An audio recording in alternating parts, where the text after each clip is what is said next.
क्या आप भी अपने अतीत के बोझ को आज तक ढो रहे हैं?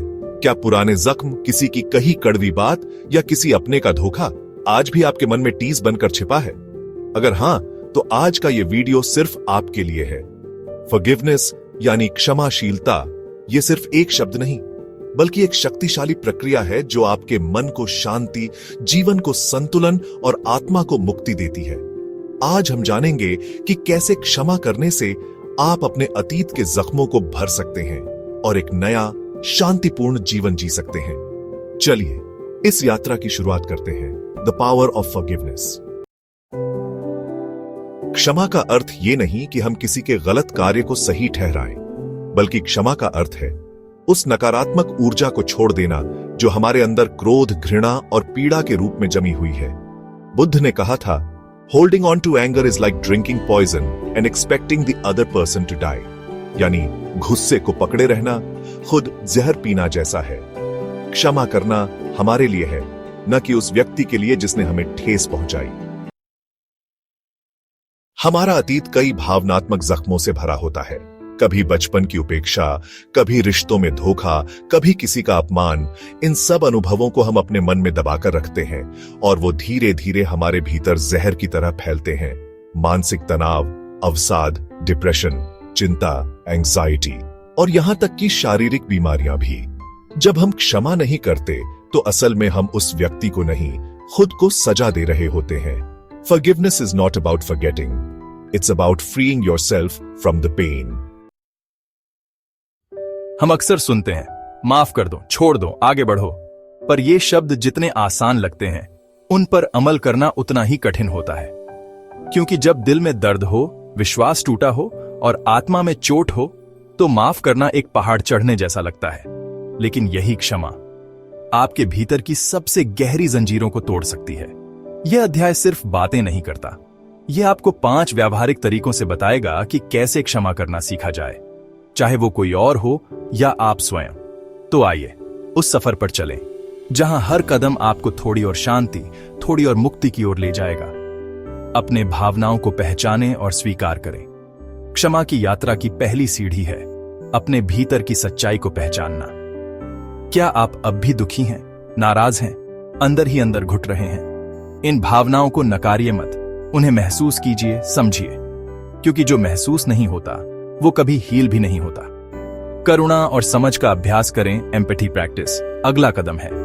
खुद को उस इंसान की जगह रखकर देखना जिसने आपको चोट पहुंचाई। शायद उसने भी कुछ खोया हो या खुद किसी गहरे संघर्ष से गुजर रहा हो। जब आप दूसरों की कमजोरियों को समझने लगते हैं तो उनका व्यवहार व्यक्तिगत लगना बंद हो जाता है। और यहीं से शुरू होती है करुणा। जर्नलिंग और लेटर थेरेपी। जो बात आप सामने नहीं कह पाए वो कागज पर उतर सकती है।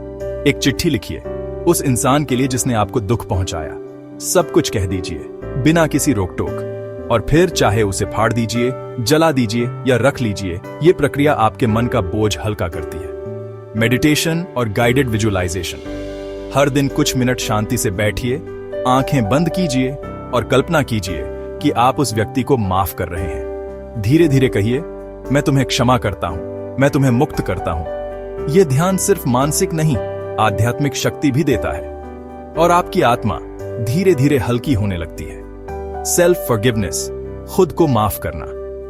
क्या आप आज भी अपनी पुरानी गलतियों के लिए खुद को कोसते हैं? क्या आप दूसरों को तो माफ कर देते हैं, लेकिन खुद से नजरें नहीं मिला पाते? तो सुनिए, आप इंसान हैं, गलती आपकी पहचान नहीं है। अपनी गलती को स्वीकार कीजिए, सीखिए और खुद को गले लगाइए। क्योंकि जब आप खुद को माफ करेंगे तभी सच्ची आजादी मिलेगी।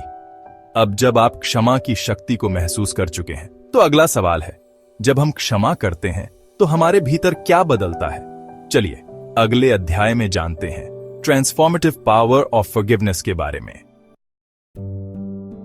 जब हम किसी को माफ करते हैं तो हम सोचते हैं कि हमने उनके लिए कुछ किया है, लेकिन सच्चाई यह है, क्षमा सबसे बड़ा उपहार हम खुद को देते हैं।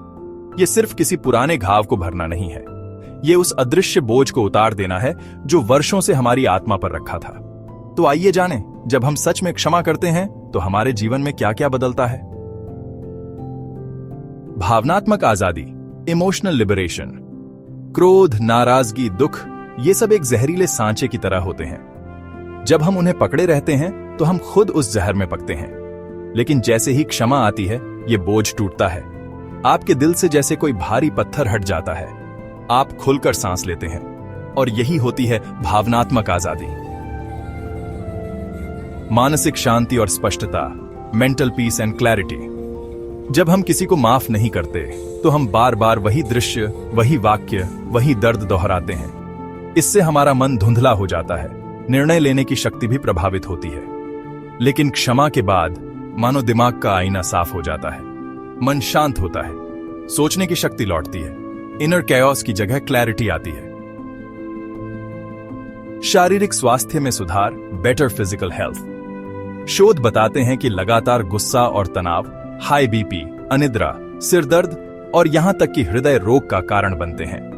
लेकिन क्षमा करने वाले लोगों में स्ट्रेस हार्मोन्स कम हो जाते हैं, नींद बेहतर होती है और इम्यून सिस्टम मजबूत होता है, क्योंकि क्षमा केवल दिल का नहीं, शरीर का भी इलाज है।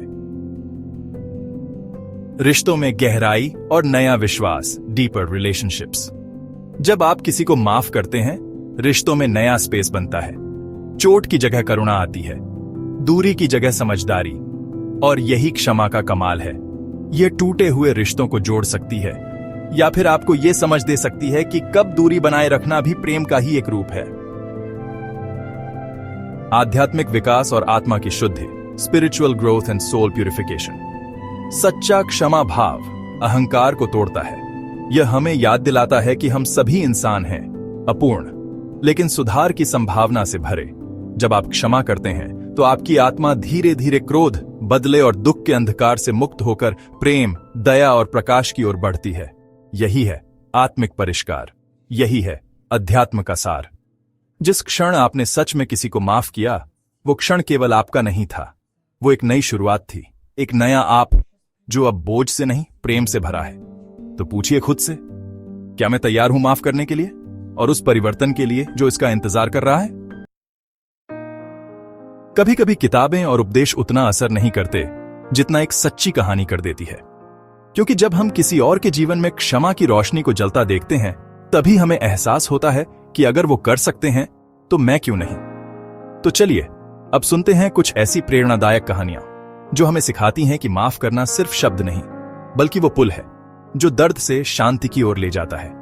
अमेरिका की एक महिला मैरी जॉनसन का बेटा एक झगड़े में मारा गया था। कातिल एक 16 साल का किशोर था, ओसियन। मैरी का दिल दर्द और नफरत से भर गया, लेकिन वर्षों बाद उन्होंने ओसियन को जेल में मिलने का निर्णय लिया। मुलाकात के बाद उन्होंने न सिर्फ उसे माफ किया, बल्कि जेल से निकलने के बाद उसे अपने ही पड़ोस में रहने की जगह दी। मैरी कहती हैं, मुझे एहसास हुआ मैं केवल ओसियन को नहीं, खुद को आजाद कर रही थी। ये कहानी हमें दिखाती है कि क्षमा केवल इंसान को नहीं बदलती, समाज को बदल सकती है। अब आपको एक और कहानी सुनाता हूं। नरेंद्र एक मध्यम वर्गीय परिवार में बड़ा हुआ। उसके पिता शराबी थे, अक्सर मारते डांटते थे। बचपन नारकीय था। नरेंद्र को हमेशा लगता, मैं ऐसा पिता डिजर्व नहीं करता। बड़े होकर वो सफल हुआ, लेकिन पिता से दूरी बना ली। फिर एक दिन पिता बीमार होकर बिस्तर पर पड़े थे। मां ने कहा, अब तुम्हारे पापा को माफ कर दो। बहुत संघर्ष के बाद नरेंद्र ने हिम्मत जुटाई, पिता के पास गया, उनका हाथ थामा और कहा, मैं आपको माफ करता हूं पापा, और खुद को भी। उस दिन नरेंद्र ने पहली बार दिल से सुकून महसूस किया। हर कहानी हमें यही सिखाती है, क्षमा सिर्फ एक भाव नहीं, एक शक्ति है। यह वो शक्ति है जो टूटे रिश्तों को जोड़ती है, गहरे जख्मों को भरती है और आत्मा को मुक्त करती है। अब सवाल है, क्या आपके जीवन में भी कोई ऐसी कहानी बन सकती है? क्या आप भी वो पहला कदम उठा सकते हैं? दोस्तों, क्षमा कोई आसान रास्ता नहीं है, लेकिन यह सबसे शक्तिशाली रास्ता है।